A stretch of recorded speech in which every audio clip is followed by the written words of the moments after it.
ഇതുവരെ എബനേസറാ എന്നോട് കൂടെ. കഴിഞ്ഞ ആഴ്ചയിൽ നാം എഫെസ്യ ലേഖനം 3-ാം അധ്യായത്തിന്റെ 18 വരെയുള്ള വാക്യങ്ങൾ നമ്മൾ ചിന്തിക്കുവാനും പഠിക്കുവാനും സർവശക്തിയുള്ള ദൈവം നമ്മളെ സഹായിച്ചു. ഇന്ന് അതിന്റെ 19, 20, 21 വാക്യങ്ങൾ 3-ാം അധ്യായത്തിന്റെ എഫെസ്യ ലേഖനം 3-ാം അധ്യായത്തിന്റെ 19 മുതൽ 21 വരെയുള്ള വാക്യങ്ങൾ അത് വായിക്കും. വിശുദ്ധന്മാരോടും കൂടെ ദഹിപ്പാനും പരിജ്ഞാനത്തെ കവിയുന്ന ക്രിസ്തുവിൻ സ്നേഹത്തെ അറിയുവാനും പ്രാപ്തരാകുകയും ദൈവത്തിന്റെ എല്ലാ നിറവിനോടും നിറഞ്ഞു വരികയും വേണം എന്നും പ്രാർത്ഥിക്കുന്നു.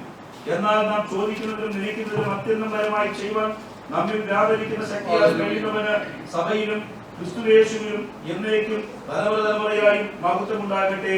ആമേൻ. 14 മുതൽ 21 വരെയുള്ള വാക്യങ്ങളിനകത്ത് പൗലോസ് അപ്പോസ്തലൻ പ്രാർത്ഥിച്ച് അതിനെ നിർത്തുന്നതായി നമുക്ക് കാണുവാൻ, നമ്മൾ ചിന്തിക്കുന്നത് ഉപരിയായി നമ്മുടെ പ്രാർത്ഥന രീതികളിൽ നിന്ന് വ്യത്യസ്തനായി പൗലോസ് അപ്പോസ്തലൻ ഇവിടെ പ്രാർത്ഥിച്ച് അവസാനിപ്പിക്കുന്നു. 4 പ്രാർത്ഥനകൾ, 4 രീതിയിലുള്ള 4 പ്രാർത്ഥന പൗലോസ് അപ്പോസ്തലൻ എഫെസ്യ ലേഖനത്തിൽ ദൈവസഭയ്ക്ക് വേണ്ടി പ്രാർത്ഥിച്ച 4 ചിന്തകൾ ഇതിനു മുമ്പ് കഴിഞ്ഞ ക്ലാസ്സുകളിൽ നമ്മൾ ചിന്തിക്കുവാനിട വന്നു. 5, 6, 7 ചിന്തകൾ. ഒന്ന്, ക്രിസ്തുവിന്റെ സ്നേഹത്തിൽ അത് മനസ്സിലാക്കുവാൻ അറിയുന്നവരായി തീരണം ദൈവസഭ. ദൈവത്തിന്റെ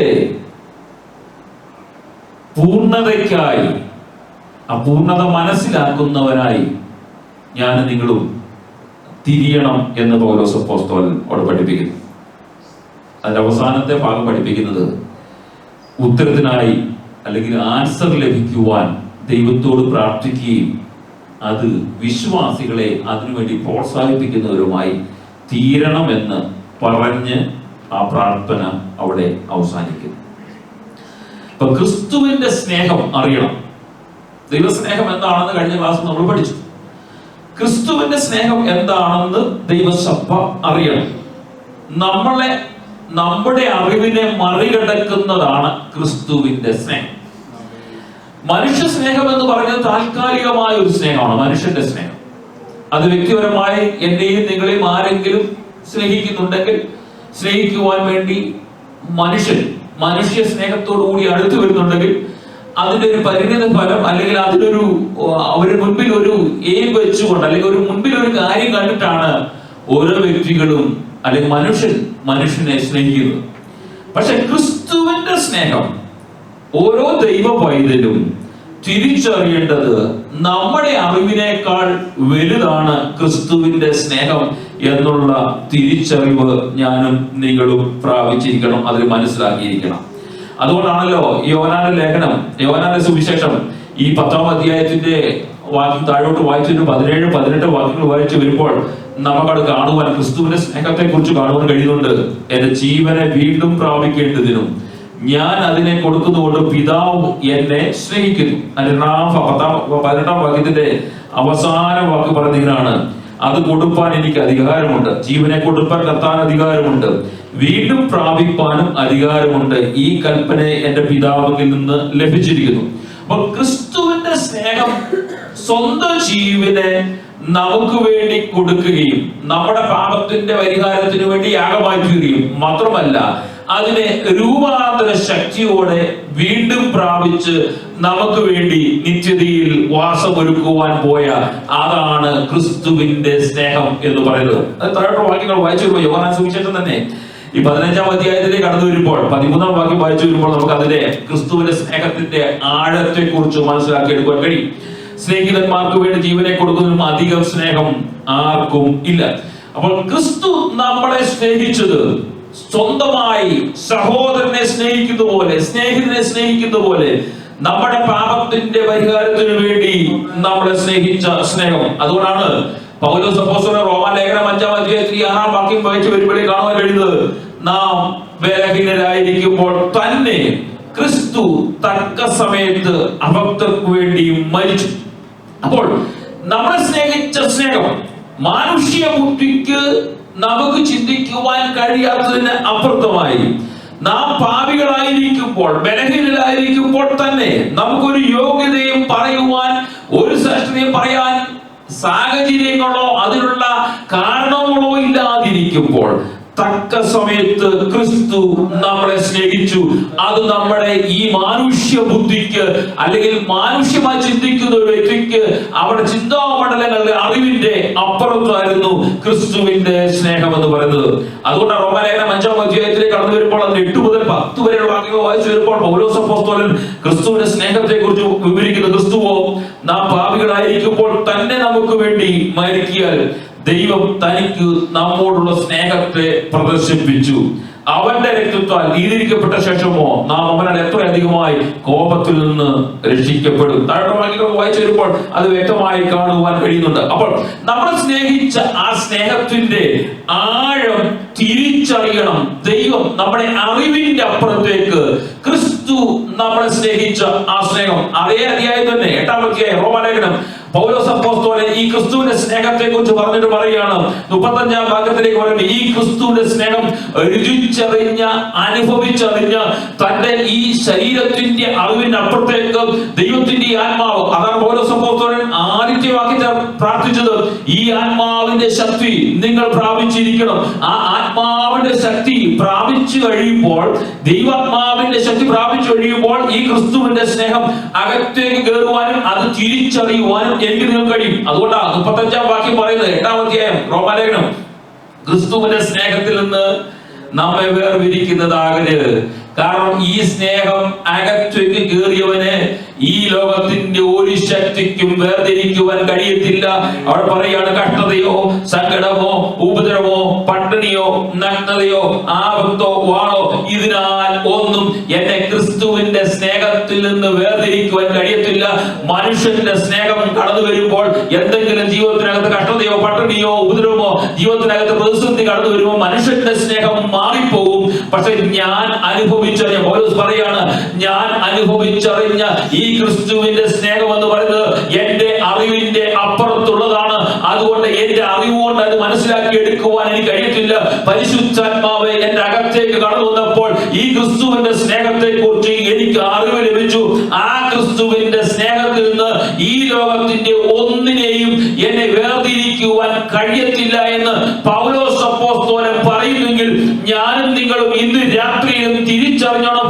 ഈ സ്നേഹത്തിൽ നിന്ന് ലോകത്തിന്റെ ഒരു കാര്യത്തിനും ഒരു ശക്തിക്കും നമ്മളെ വേർതിരിക്കുവാൻ കഴിയരുത്. കാരണം അകത്ത് കയറിയിരിക്കുന്നത് ഒരു സാധാരണപ്പെട്ട വ്യക്തിയുടെ സ്നേഹമല്ല, ക്രിസ്തുവിന്റെ സ്നേഹമാണെന്ന് തിരിച്ചറിഞ്ഞ ജീവിക്കുവാൻ, ആ ക്രിസ്തുവിന് വേണ്ടി നമ്മുടെ ജീവിത പോരാട്ടം നയിക്കുവാൻ കഴിയണം. 2 കൊരിന്ത്യർ ലേഖനത്തിലേക്ക് കടന്നു വരുമ്പോൾ പൗലോസ് അപ്പോസ്തലൻ 5-ാം അധ്യായത്തിന്റെ 14 മുതൽ 15 വരെ വാക്യങ്ങൾ പറയും, ക്രിസ്തുവിന്റെ സ്നേഹം ഞങ്ങളെ നിർബന്ധിക്കുന്നു. എല്ലാവർക്കും വേണ്ടി ഒരുവൻ മരിച്ചിരിക്കെ എല്ലാവരും മരിച്ചു എന്നും ജീവിക്കുന്നവർ ഇനി തങ്ങൾക്കായിട്ടല്ല തങ്ങൾക്ക് വേണ്ടി മരിച്ചു എഴുന്നേറ്റവനായിട്ട് തന്നെ ജീവിക്കേണ്ടതിന് അവൻ എല്ലാവർക്കും വേണ്ടി മരിച്ചു എന്ന് ഞാൻ നിർണയിച്ചിരിക്കുന്നു. അപ്പോൾ ഞാനും നിങ്ങളും ഈ ക്രിസ്തുവിന്റെ സ്നേഹം അകത്തേക്ക് കടന്നു വരും. പൗലോസ് പറയാണ്, എനിക്ക് വേണ്ടി മരിച്ച ഒരു ക്രിസ്തുവിന്റെ സ്നേഹമുണ്ട്.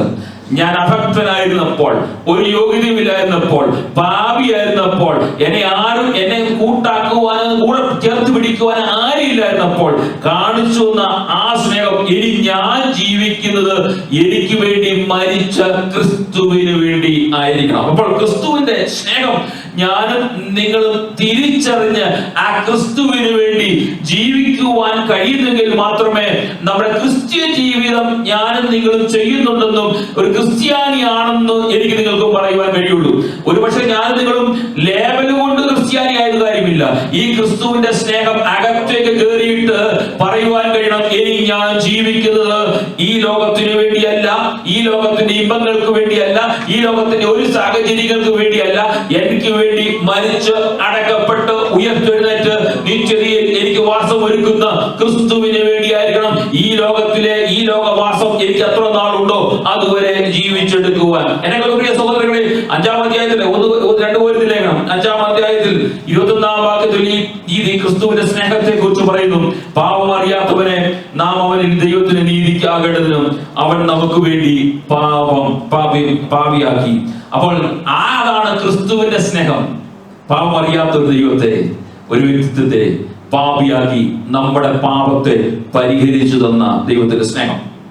മുന്നോട്ട് കടന്നു പോകട്ടെ.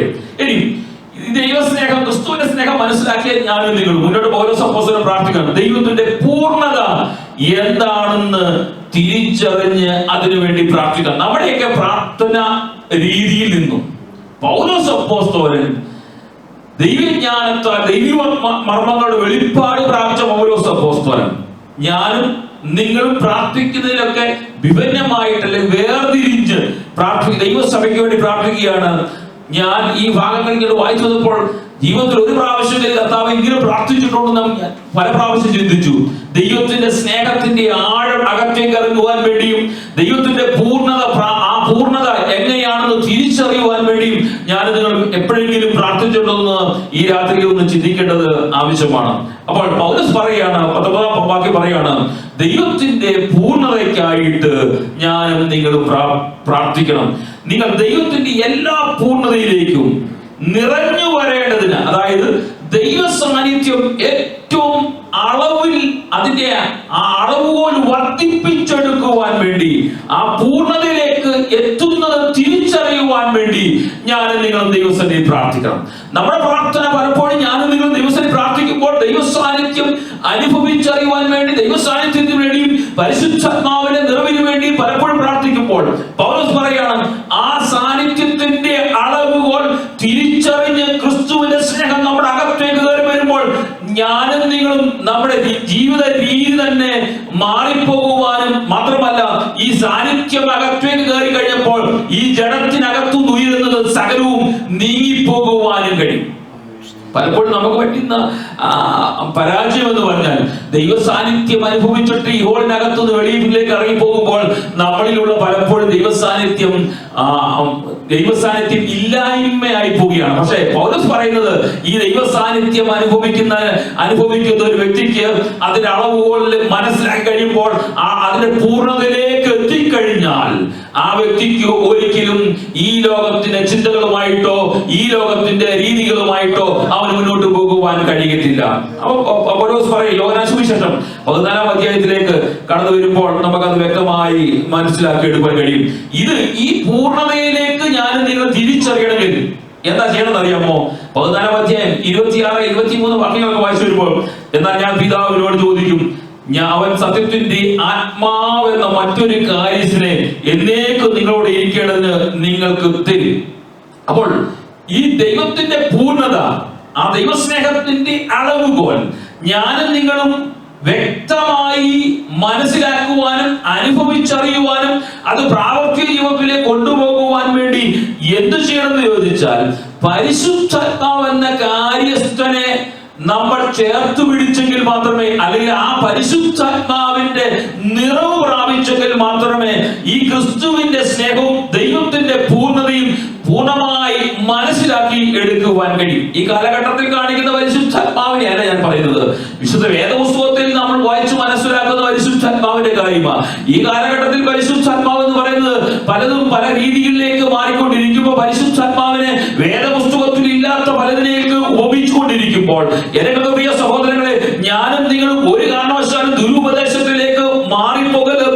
ഈ പരിശുദ്ധാത്മാവിനെ എനിക്കും നിങ്ങൾക്കും തന്നത് കാര്യസ്ഥനാക്കി തന്നതിന്റെ കാരണം ഈ ക്രിസ്തുവിന്റെ സ്നേഹം തിരിച്ചറിയുവാനും, ആ ക്രിസ്തുവിന്റെ സ്നേഹം തിരിച്ചറിഞ്ഞ ഞാനും നിങ്ങളും മറ്റുള്ളവരെ ദൈവസ്നേഹത്താൽ സ്നേഹിക്കുവാനും, ദൈവത്തിന്റെ പൂർണ്ണത മനസ്സിലാക്കി ദൈവവചനത്തിന്റെ അടിസ്ഥാനത്തിൽ വിശുദ്ധിയിലും വേർപാടിലും നിത്യതയ്ക്ക് വേണ്ടി ജീവിക്കുവാൻ വേണ്ടിയാണ് ഈ പരിശുദ്ധാത്മാവ് എനിക്ക് തന്നിരിക്കുന്നത്. ഈ കാലഘട്ടത്തിൽ പരിശുദ്ധാത്മാവിനെ പ്രാപിച്ചു എന്ന് പറയുന്നവർ പരിശുദ്ധാത്മാവിനെ പ്രാപിച്ചിട്ട് പല രീതിയിലുള്ള കൊക്ക വീഴ്ചകൾ, നമ്മുടെ ഭാഷയിൽ പറഞ്ഞാൽ അങ്ങനെ പലതും പ്രാപിച്ചെടുക്കുമ്പോൾ അവിടെ കൊണ്ട് ആ സ്റ്റേജ് കൊണ്ടോ ആ മീറ്റിംഗ് കൊണ്ടോ ആ പരിശുദ്ധാത്മാവ് എന്ന് പറയുന്നതിനെ അവിടെ കൊണ്ട് തീർത്തിട്ട് പോകുമ്പോൾ, ഒരു ദൈവവൈതലിന് പരിശുദ്ധാത്മാവിന് എന്ന കാര്യസ്ഥന് ഇവിടെ കർത്താവ് കൊടുത്തിരിക്കുന്നത് അവരെ നിത്യതയെ വരെ എത്തിക്കുവാൻ വേണ്ടിയാണ്. ഞാൻ നിങ്ങൾ പരിശുദ്ധാത്മാവിനെ പ്രാപിച്ചത് അതിനു വേണ്ടിയാണ്. ചില ദിവസങ്ങൾക്ക് വേണ്ടിയോ ചില മണിക്കൂറുകൾക്ക് വേണ്ടിയോ പാട്ട് പാടുന്നതിന് വേണ്ടിയോ കുടുംബ പ്രാർത്ഥന ഇരിക്കുമ്പോഴോ വേണ്ടി അവിടെ കൊണ്ട് ഒതുക്കുവാൻ വേണ്ടിയല്ല പരിശുദ്ധാത്മാവിനെ പ്രാപിച്ചിരിക്കുന്നത്. ഞാനും നിങ്ങളും പരിശുദ്ധാത്മാവിനെ എന്നു പ്രാപിച്ചോ ആ പ്രാപിച്ച ദിവസം മുതൽ എന്നെയും നിങ്ങളെയും നിത്യതയിലേക്ക് എത്തിക്കുവാൻ വേണ്ടി ഒരു കാര്യസ്ഥനെ ചെയ്യുന്ന തെറ്റിനെ ചൂണ്ടിക്കാണിക്കുവാൻ, ഞാൻ നിങ്ങൾ പോകുന്ന വഴിയെ ചൂണ്ടിക്കാണിക്കുവാൻ, ഏത് വഴിയെ പോകണമെന്നും അകത്തുനിന്ന് ഒരുവൻ മന്ത്രിച്ചുകൊണ്ടിരിക്കും. ആ മന്ത്രിച്ചുകൊണ്ടിരിക്കുന്നവരെ വാക്കുകളെ കേട്ടുകൊണ്ട് വിശുദ്ധിയോട് ജീവിച്ചെടുക്കുവാൻ കഴിഞ്ഞെങ്കിൽ മാത്രമേ ആ നിത്യത്തിലേക്ക് ചെല്ലുവാൻ കഴിയുള്ളൂ. ഈ കാര്യസ്ഥനെ വഴിക്ക് വെച്ച് ഉപേക്ഷിക്കുവാൻ എനിക്ക് നിങ്ങൾ കഴിയും. പക്ഷെ കർത്താവ് പറയാണ്, ആ സത്യത്തിന്റെ ആത്മാവ് എന്റെ അകത്തേക്ക് കയറി കഴിഞ്ഞാൽ ഈ ലോകത്തിന്റെ ഇഷ്ടം അല്ല വലുത്, ഇഷ്ടമല്ല വലുത്. വേദപുസ്തകത്തിന്റെ അർത്ഥത്തിലേക്ക് മനസ്സിലാക്കി കഴിയുമ്പോൾ ഞാൻ നിങ്ങൾ ചെയ്യുന്നതൊക്കെ പലതും വ്യർത്ഥമാണെന്നും തെറ്റാണെന്നും തിരിച്ചറിയാൻ കഴിയും. ഇവിടെ പൗലോസ് പറയാണ്, ഈ പരിശുദ്ധാത്മാവിനെ ഞാനും നിങ്ങളും പ്രാപിച്ചെടുക്കുവാൻ കഴിയും. അതുകൊണ്ടാണ് ഈ ദൈവത്തെ കുറിച്ച് ഞാൻ നിങ്ങൾ പൂർണ്ണതയിലേക്ക് കടന്നു വരുമ്പോൾ പൗലോസ് അപ്പോസ്തലൻ റോമാലേഖനത്തിൽ ഒരു വാക്യം പറയുന്നുണ്ട്. 11-ാം അധ്യായത്തിന്റെ 33 മുതൽ 36 വരെ വാക്യങ്ങൾ നമ്മൾ വായിച്ചു വരുമ്പോൾ ആ ദൈവത്തിന്റെ ധനം, ജ്ഞാനം, അറിവ് എന്നിവയുടെ ആഴമേ, അവന്റെ ന്യായവിധികൾ എത്ര അപ്രമേയവും അവന്റെ വഴികൾ എത്ര അഗോചരവുമാകുന്നു. കർത്താവിന്റെ മനസ്സു അറിഞ്ഞവൻ ആര്? അവനെ മന്ത്രിയായിരുന്നവൻ ആര്? അവന് വല്ലതും മുമ്പേ കൊടുത്തിട്ടു പ്രതിഫലം വാങ്ങുന്നവൻ ആര്? സകലവും അവനിൽ നിന്നും അവനാലും അവങ്കിലേക്കുമാകുന്നുവല്ലോ, അവന് എന്നേക്കും മഹത്വം. ആമേൻ. ഈ ദൈവത്തിന്റെ പൂർണ്ണതയിലേക്ക് എത്തുവാൻ വേണ്ടി ആഗ്രഹിക്കുന്ന ഞാനും നിങ്ങളും ഈ പൗലോസ് അപ്പോസ്തലന്റെ വാക്കുകൾ കടമെടുത്തു പറഞ്ഞാൽ, ദൈവത്തെ വിലയ്ക്ക് വാങ്ങുവാൻ വേണ്ടി നമ്മൾ ഇവിടെ കാട്ടിക്കൂട്ടുന്ന പലതും ഇവിടെ പറയാണ്, ദൈവത്തെ ആർക്കും വിലയ്ക്ക് വാങ്ങുവാൻ കഴിയത്തില്ല. നിങ്ങൾക്ക് നൽകി തന്ന ധനം കൊണ്ടോ ജ്ഞാനം കൊണ്ടോ നിങ്ങൾക്ക് ഈ ലോകത്തിൽ എന്തെങ്കിലും ലഭിച്ചതിനെ കുറിച്ചോ ഒന്നും വാങ്ങുവാൻ കഴിയത്തില്ല. അവന്റെ വഴികൾ അഗോചരമായ വഴികളാണ്. അവന്റെ മേലിരിക്കുവാൻ ഒരുവനും അധികാരമില്ല. അവന് മുമ്പേ എന്തെങ്കിലും കൊടുത്ത് അവനിൽ നിന്ന് എന്തെങ്കിലും പ്രതിഫലം മേടിക്കുവാനും ആർക്കും കഴിയത്തില്ല. കാരണം ആ ദൈവം സർവശക്തിയുള്ള ദൈവമാണ്, അവൻ പൂർണ്ണതയുള്ള ദൈവമാണ്. അതിനെ തിരിച്ചറിയുവാൻ എനിക്കും നിങ്ങൾക്കും നമ്മുടെ ചെറിയ ബുദ്ധിക്ക് കഴിഞ്ഞതിന്റെ കാരണം എന്നറിയാമോ? ഞാനും നിങ്ങളും പ്രാപിച്ചെടുത്ത പരിശുദ്ധാത്മാവിന്റെ കൃപയാണ്. നമ്മളെക്കാൾ ബുദ്ധിയുള്ളവരില്ലായിരുന്നോ? നമ്മളെക്കാൾ ശ്രേഷ്ഠന്മാരില്ലായിരുന്നോ? നമ്മളെക്കാൾ അറിവുള്ളവരുണ്ടായിരുന്നല്ലോ. പക്ഷെ അവർക്കാർക്കും ഈ ക്രിസ്തുവിന്റെ സ്നേഹത്തെ കുറിച്ചോ ദൈവത്തിന്റെ പൂർണ്ണതയെ കുറിച്ചോ ദൈവത്തിന്റെ സൃഷ്ടിയെ കുറിച്ചോ അവർക്ക് മനസ്സിലാകാതെ പോയതെന്നറിയാമോ? അവർക്കാർക്കും അകത്തേക്ക് ഈ ദൈവാത്മാവിന്റെ കാര്യസ്ഥന്റെ ശക്തി പ്രാപിച്ചെടുക്കുവാൻ കഴിയാത്തത് കൊണ്ട് അവർക്ക് ഇത് മനസ്സിലായില്ല. അവരെല്ലാം ഈ ലോകത്തിന്റെ മോഹങ്ങൾക്ക് വേണ്ടി അലഞ്ഞ് ഓടി അവരുടെ ജീവിതം ഇവിടെ അവസാനിപ്പിക്കുമ്പോൾ ഒരു ദൈവവൈദ്യന് പറയാൻ പറ്റും, ഞാൻ പ്രാപിച്ച ചെറിയൊരു അറിവുണ്ട്, ആ അറിവ് എന്നെ എത്തിക്കുന്നത് നിത്യതയിലേക്ക് വേണ്ടിയാണ്. കാരണം ആ ക്രിസ്തുവിന്റെ സ്നേഹം എന്റെ അകത്തേക്ക് കയറി വരുവാൻ ഇടവന്നു. ഇവിടെ കൊലോസ്യലേഖനം 1-ാം അധ്യായത്തിന് 9-ാം വാക്യം പറഞ്ഞ ആ ഭാഗം എവിടെ നിർത്തും. അതുകൊണ്ട് ഞങ്ങൾ അത് കേട്ട നാൾ മുതൽ നിങ്ങൾക്ക് വേണ്ടി ഇടപെടാതെ പ്രാർത്ഥിക്കുന്നു. നിങ്ങൾ പൂർണ്ണ പ്രസാദത്തിന് കർത്താവിന് യോഗ്യമാണ് നടന്ന് ആത്മീയമായ സകല ജ്ഞാനത്തിലും വിവേകത്തിലും അവന്റെ ഇഷ്ടത്തിന്റെ പരിജ്ഞാനം കൊണ്ട് നിറഞ്ഞു വരണമെന്ന് സകല സൽപ്രവൃത്തിയിലും ഫലം കായ്ച്ചു ദൈവത്തെ കുറിച്ചുള്ള പരിജ്ഞാനത്തിലും വളരണമെന്നും ആഗ്രഹിക്കുന്നു. അപ്പോൾ ഞാനും നിങ്ങളും നമ്മുടെ പ്രാർത്ഥനയും നമ്മുടെ ആഗ്രഹവും ദൈവത്തിന്റെ പൂർണ്ണതയിലേക്ക് എത്തിച്ചേരുക എന്നുള്ളതാണ്. ഇനി ഉപസംഹാരമായിട്ട് പൗലോസ് അപ്പോസ്തലൻ പറയുന്ന വാക്കുകളാണ് 20-21 വാക്യങ്ങൾ നമുക്ക് കാണുവാൻ കഴിയുന്നു. ഉപസംഹാരം പ്രാർത്ഥിച്ച് അവസാനിപ്പിക്കുകയാണ്. ഉത്തരത്തിനായി ദൈവത്തോട് പ്രാർത്ഥിക്കുവാനും വിശ്വാസികളെ അതിനുവേണ്ടി പ്രോത്സാഹിപ്പിക്കുവാൻ വേണ്ടി പൗലോസോട് പ്രാർത്ഥിച്ച് അവസാനിപ്പിക്കുന്നു. കാരണം ആ പ്രാർത്ഥനയിൽ 3 കാര്യങ്ങൾ നമുക്ക് മനസ്സിലാക്കി എടുക്കുവാൻ കഴിയും. ഒന്ന്, ദൈവത്തിന് ഒരു കഴിവുണ്ട്, അല്ലെ പ്രാപ്തി ഉണ്ടെന്ന് നമുക്ക് മനസ്സിലാക്കി എടുക്കുവാൻ കഴിയും. അവൻ നമ്മിൽ പ്രവർത്തിക്കുന്ന ദൈവമാണെന്ന് ആ വാക്കിൽ നിന്ന് നമുക്ക് തിരിച്ചറിയുവാൻ കഴിയും. മാത്രമല്ല, ആ പ്രവർത്തിക്കുന്ന ദൈവം ക്രിസ്തുയേശുവിലൂടെ ദൈവം സഭയിൽ മഹത്വപ്പെടുവാൻ വേണ്ടിയാണ് എന്നും നമ്മുടെ പ്രാർത്ഥനയ്ക്ക് മറുപടി തരുന്നതെന്നും ആ വാക്യത്തിൽ നിന്ന് നമുക്ക് മനസ്സിലാക്കിയെടുക്കാൻ കഴിയും. വാക്യം പ്രകാരം പറയുന്നത്, നാം ചോദിക്കുന്നതിലും നിനയ്ക്കുന്നതിലും അത്യന്തപരമായി നമ്മളെ സംരക്ഷിക്കുന്ന കർത്താവ്. അപ്പോൾ നാം ചോദിക്കുന്നതിലും നിരക്കുന്നതിലും മറികടക്കുവാൻ നമുക്ക് കഴിയാത്തത്, അല്ലെങ്കിൽ നമുക്ക് കടന്നു പോകുവാൻ കഴിയാത്തതും, നമ്മുടെ ആവശ്യങ്ങൾ നമ്മൾ അറിയുന്നതിനേക്കാൾ അതിനു മുമ്പേ അറിയുന്ന ഒരു കർത്താവ്, ആ കർത്താവ് നാം ചോദിക്കുന്ന എല്ലാറ്റിനെയും തരുന്ന ഒരു ദൈവമാണ്. ഇവിടെ പൗലോസ് പറഞ്ഞു നിർത്തുന്നത്, എഫെസ്യ ദൈവസഭയോടും നമ്മോടും പറഞ്ഞു നിർത്തുന്ന കാര്യമുണ്ട്. നമ്മുടെ പ്രാർത്ഥനയിൽ നാം ചിന്തിക്കുന്നതും നാം പ്രാർത്ഥിച്ച് നിർത്തുന്നതുമായ കുറെ വാക്കുകളും വാചകങ്ങളുമുണ്ട്. നമ്മൾ പലപ്പോഴും ചോദിക്കുന്ന പല ചോദ്യത്തിനും ഒരു ലിമിറ്റേഷൻ ഉണ്ട്. പക്ഷേ അതിനേക്കാൾ അപ്പുറത്ത് അറിയുന്ന ഒരു ദൈവസഭയിലേക്ക് ചോദിക്കുന്നതിനേക്കാൾ ഉപരിയായി തന്ന് നമ്മളെ സംരക്ഷണം ചെയ്യുന്ന ഒരു കർത്താവ്. അങ്ങനെയാണെങ്കിൽ ഈ രാത്രിയിലും എന്റെ പ്രിയ സഹോദരങ്ങളെ, നാം ചോദിച്ചിട്ടൊന്നും അല്ലല്ലോ പലതും നമുക്ക് നൽകി തന്നത്. നാം ചോദിക്കാതെ തന്നെ നൽകി തന്ന ഒരു കർത്താവ്. ആ നൽകി തന്ന കാരണം എന്നറിയാമോ? ആ ക്രിസ്തുവിന്റെ സ്നേഹത്തിൽ, ദൈവത്തിന്റെ പൂർണ്ണതയിൽ ഞാനും നിങ്ങളും ദിനംതോറും വർദ്ധിച്ചു വരുവാൻ വേണ്ടിയാണ് തിരിച്ചറിവ് പലപ്പോഴും നമുക്ക് അനുഭവിച്ചറിയുവാനും ആ തിരിച്ചറിവ് ഉണ്ടാകുവാനും ഇടയാകണം. ഈ ദൈവത്തിന്റെ ശക്തിയെ കുറിച്ച് വേദപുസ്തകത്തിൽ നമ്മൾ പലപ്പോഴും പഠിക്കുമ്പോൾ, വിശുദ്ധ വേദപുസ്തകത്തിന്റെ പല ഏടുകളിൽ നിന്ന് നമുക്ക് ദൈവത്തിന്റെ ശക്തിയെ കുറിച്ച് നാം ചോദിക്കുന്നതും നിലയ്ക്കുന്നതിലും അത്യന്തപരമായി നടത്തുന്ന ദൈവത്തിന്റെ ശക്തിയെ കുറിച്ച് തിരിച്ചറിയാൻ കഴിയും. തോമസ് ചെയിൻ റഫറൻസ് ബൈബിളിൽ ഒത്തിരി ദൈവത്തിന്റെ ശക്തിയെ കുറിച്ച് ഇങ്ങനെ എഴുതിയിട്ടുണ്ട്. ചില കാര്യങ്ങൾ മാത്രം ഞാൻ ഓർപ്പിച്ച് ഈ ഭാഗം ഇവിടെ നിർത്തുവാൻ ആഗ്രഹിക്കുന്നു. അവിടെ പറഞ്ഞിരിക്കുന്നത്, കല്ലുകളിൽ നിന്ന് കുട്ടികളെ ഉളവാക്കുവാൻ കഴിവുള്ള ഒരു ദൈവം. നമുക്കറിയാം സാഹചര്യം പറയാം. ലൂക്കോസ് സുവിശേഷം 3-ാം അധ്യായത്തിന്റെ 8-ാം വാക്യമാണ്. സാഹചര്യം ഞാൻ പറയുന്നില്ല.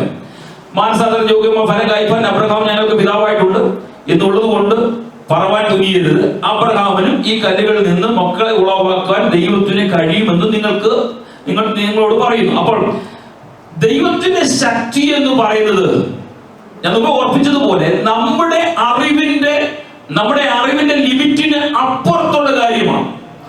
ദൈവത്തിന് അത്രമാത്രം ശക്തിയുള്ള ദൈവമാണ്. അവിടെ പറയാണ്, നിങ്ങൾ ചിന്തിക്കുന്നതിന്റെ അപ്പുറത്ത് ചിന്തിക്കുവാൻ കഴിയുന്ന ദൈവശക്തി. അങ്ങനെയാണെങ്കിൽ ഇന്ന് രാത്രിയിൽ ഞാനും നിങ്ങൾ ദൈവത്തെ ആരാധിക്കുമ്പോൾ നമ്മുടെ അറിവിന്റെ പരിമിതി വെച്ചിട്ട് ഞാൻ നിങ്ങൾ ചിന്തിക്കുന്നതിനേക്കാൾ അപ്പുറത്ത് ചിന്തിക്കുന്ന ദൈവകരങ്ങളിലേക്ക് ഒന്ന് സമർപ്പിക്കുവാൻ കഴിയുന്നെങ്കിൽ ആ പരിശുദ്ധാത്മാവിന്റെ ശക്തി കടന്നു വരും.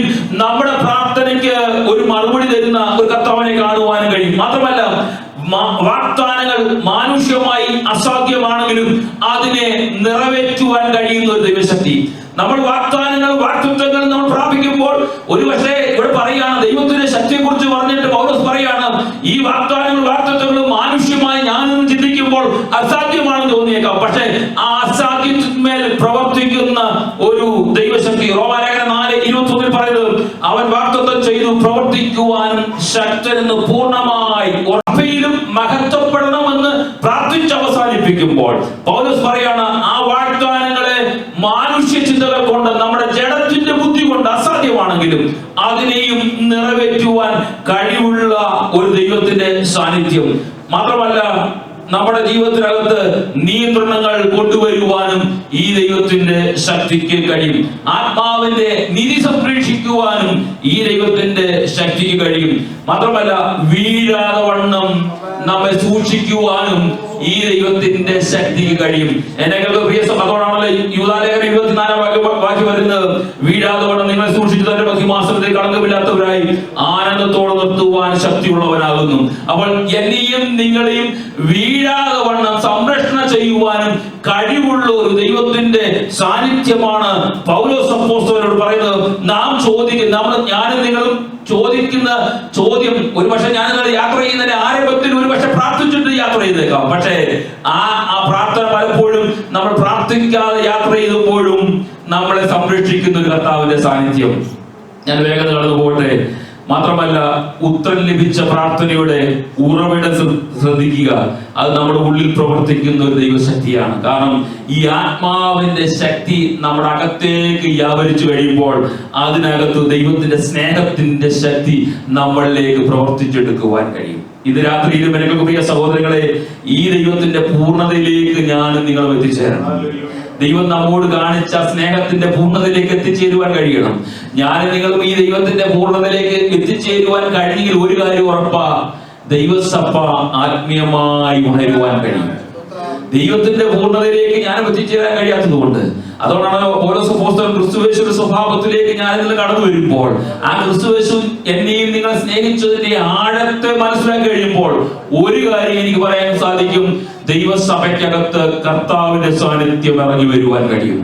കർത്താവിന്റെ സാന്നിധ്യം ദൈവസഭയ്ക്കകത്ത് ഇറങ്ങി വന്നാൽ വേറെ ഒരു പ്രതിസന്ധിയോ വാക്കുതർക്കങ്ങളോ സ്നേഹമില്ലായ്മയോ മറ്റുള്ള ഇതര കാര്യങ്ങളോ ഒന്നും ഉണ്ടാകത്തില്ല. കാരണം സഭയെ ഭരിക്കുന്നവർ കർത്താവായി കഴിയുമ്പോൾ, കർത്താവിന്റെ സ്നേഹമായി കഴിയുമ്പോൾ, ഈ ദൈവസ്നേഹം അകത്തേക്ക് കയറി വന്ന ദൈവവൈതൽ അവന്റെ ചിന്തകൾ എപ്പോഴും എങ്ങനെ ഒരു ആത്മാവിനെ നേടാമെന്നുള്ളതാണ്. നമുക്ക് ആ ചിന്തയില്ലെങ്കിൽ, ഒരാത്മാവിനെ കുറിച്ച് നമുക്ക് ഭാരമില്ലെങ്കിൽ, ഞാൻ നിങ്ങൾ രക്ഷിക്കപ്പെട്ടിട്ട് നീണ്ട വർഷങ്ങളും നീണ്ട കാലാവധികളും എനിക്ക് നിങ്ങൾക്കും പറയാൻ കഴിഞ്ഞേക്കാം. ഞാൻ നിങ്ങളും ദിവസത്തിൽ ആഗ്രഹിക്കുകയും പ്രാർത്ഥിക്കുകയും ചെയ്ത സകല പ്രാർത്ഥനയ്ക്കും മറുപടി ഒരുപക്ഷെ ലഭിച്ചെന്ന് വന്നേക്കാം. പക്ഷെ അതെല്ലാം ലഭിക്കുമ്പോഴും ഒരു ആത്മാവിനെ കുറിച്ച് എനിക്ക് ചിന്തയില്ലെങ്കിൽ എന്റെ ക്രിസ്തുവിലുള്ള സ്നേഹത്തിന്റെ ആഴം ഞാൻ തന്നെ അളക്കേണ്ടത് നന്നായിരിക്കും. ക്രിസ്തുവിന്റെ സ്നേഹത്തിന്റെ ആഴം എന്റെയും നിങ്ങളുടെയും അകത്തേക്ക് കടന്നു വരുമ്പോൾ നമ്മുടെ ചിന്തയും നമ്മുടെ പ്രാർത്ഥനയും നമ്മുടെ ആഗ്രഹവും എങ്ങനെയെങ്കിലും ആത്മാക്കൾ ദൈവസഭയിലേക്ക് കടന്നു വരണം, പുതിയ കുടുംബങ്ങൾ ദൈവസഭയിലേക്ക് കടന്നു വരണം, സ്നാനം നടക്കണം, മറ്റുള്ള രക്ഷിക്കപ്പെടണമെന്നുള്ള ചിന്തകൾ മാത്രം നമ്മുടെ അകത്തേക്ക് കടന്നു വരുമ്പോൾ മറ്റു ഇതര ചിന്തകളെല്ലാം നമ്മളിൽ നിന്ന് മാറിപ്പോകട്ടെ. ആ ക്രിസ്തുവിന്റെ സ്നേഹം ദൈവത്തിന്റെ പൂർണ്ണതയിലേക്ക്, കർത്താവ് എന്താണ് എന്നെ കുറിച്ച് ആഗ്രഹിക്കുന്നത്, എന്റെ ആയുസ്സിന്റെ അവസാനം വരെ കർത്താവ് എന്നെ കുറിച്ച് എന്താഗ്രഹിക്കുന്നു, കർത്താവ് അത് എന്നിലൂടെ നിറവേറുവാനുള്ള പരിശുദ്ധാത്മാവെന്ന കാര്യസ്ഥനെ എന്റെ കൂടെ അയക്കണമേ എന്നുള്ള പ്രാർത്ഥന കൊണ്ട് മാത്രം മുന്നോട്ട് പോകുവാൻ കഴിയും. അങ്ങനെയാണെങ്കിൽ ഉത്തരം ലഭിക്കുന്നവർ പൗലോസ് അപ്പോസ്തലൻ പ്രാർത്ഥിച്ച സഭയിലും ക്രിസ്തുയേശുവിലും എന്നേക്കും തലമുറ തലമുറയായി മഹത്വം ഉണ്ടാകട്ടെ. ആമേൻ. നമ്മൾ പ്രാർത്ഥിക്കുന്നതിൽ വ്യത്യസ്തമായ രീതിയിൽ പൗലോസ് അവിടെ പ്രാർത്ഥിച്ചു നിർത്തുമ്പോൾ എന്റെ നിങ്ങളുടെയും പ്രാർത്ഥന അങ്ങനെയായി തീരും. കർത്താവേ, ഞങ്ങൾക്ക് ഒരു ആത്മാവിന്റെ ശക്തി വേണം, അങ്ങയുടെ വചനം മനസ്സിലാക്കാനുള്ള കഴിവ് ഞങ്ങൾക്ക് വേണം, ഞങ്ങൾ കർത്താവിന്റെ സ്നേഹത്തെ കുറിച്ച് മനസ്സിലാക്കാനുള്ള ദൈവകൃപ ഞങ്ങൾക്ക് വേണം, ദൈവത്തിന്റെ പൂർണ്ണതയിലേക്ക് എത്തുവാനുള്ള പരിശുദ്ധാത്മാവിന്റെ നിറവ് ഞങ്ങൾക്ക് വേണം. ഉത്തരം ലഭിക്കുന്ന പ്രാർത്ഥന കർത്താവിന്റെ സന്നിധിയിലേക്ക് അർപ്പിക്കാനുള്ള ദൈവകൃപ ഞങ്ങൾക്ക് വേണമെന്ന് പ്രാർത്ഥിക്കുവാൻ എനിക്കും നിങ്ങൾക്ക് കഴിയുന്നെങ്കിൽ ആ ക്രിസ്തുവിൽ ജീവിതം ധന്യമായി മുന്നോട്ട് നയിക്കുവാൻ നമുക്ക് ഇടവരട്ടെ എന്ന് ആത്മാർത്ഥമായി ഞാനും ദൈവസന്നിധിയിൽ പ്രാർത്ഥിക്കുന്ന. അടുത്ത ക്ലാസ്സിൽ 4-ാമത്തെ ആത്മാവിന്റെ ഐക്യതയെ കുറിച്ച് നമുക്ക് അടുത്ത ക്ലാസ്സുകൾ ചിന്തിക്കാം. ദൈവം നമ്മെ സഹായിക്കും.